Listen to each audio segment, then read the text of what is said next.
గణేశాయ నమః. శ్రీ సరస్వతి నమః. శ్రీ గురుభ్యో నమః. భక్తులారా,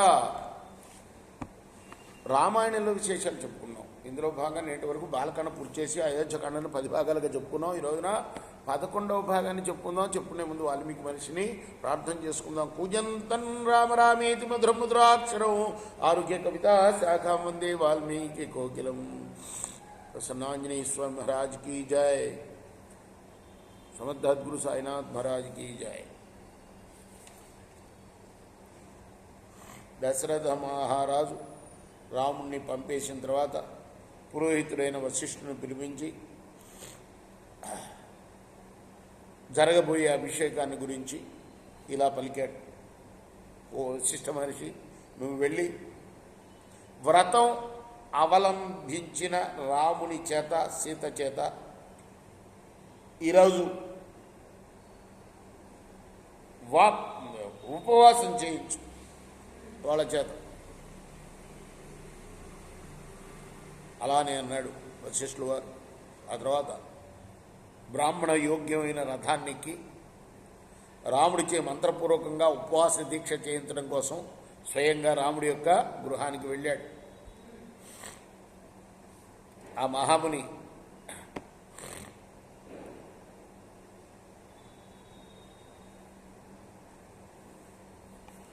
ప్రవేశించాడు రాముడి గృహంలో.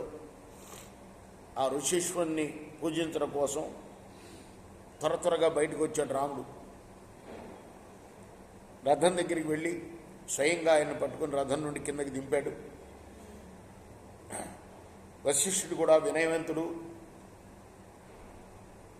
ప్రియ వచనాలు పలికేవాడు అయిన రాముణ్ణి కుశల ప్రశ్నల చేత ప్రసన్నుని చేసుకుని అతన్ని ఆనందింపచేస్తూ, రామా, నీ తండ్రి నీ విషయంలో ప్రసన్నుడయ్యాడయ్యా. రేపు ఎవరు రాజ్యాభిషేకం పొందుతావు నువ్వు, అంచేత నువ్వు సీత ఈనాడు ఉపవాసం చేయాలి.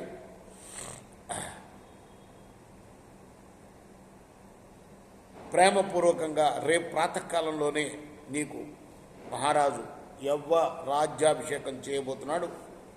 ఇలా పలికి మంత్రపూర్వకంగా అంటే సంకల్పం చెప్పించి ఉపవాస దీక్షకి ప్రారంభం చేయించాడు.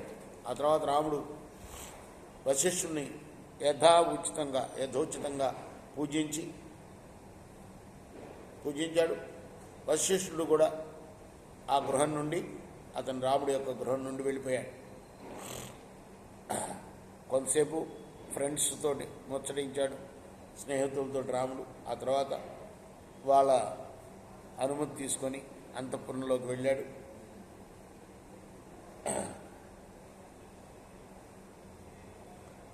మరి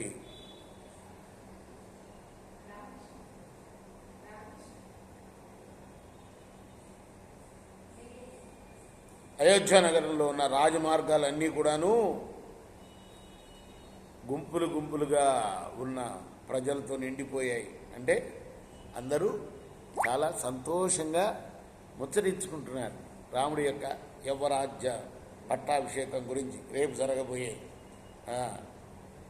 అదొక పెద్ద సముద్ర ఘోషలాగా ఉన్నదిట. ఇదంతా వశిష్ఠుల వారు రాముడి గృహం నుండి వెనక్కి వెళ్ళేటప్పుడు చూశాడనమాట. రేపు మనం కొనసాగిద్దాం. కృష్ణార్పణమస్తు. సాయి కృష్ణ.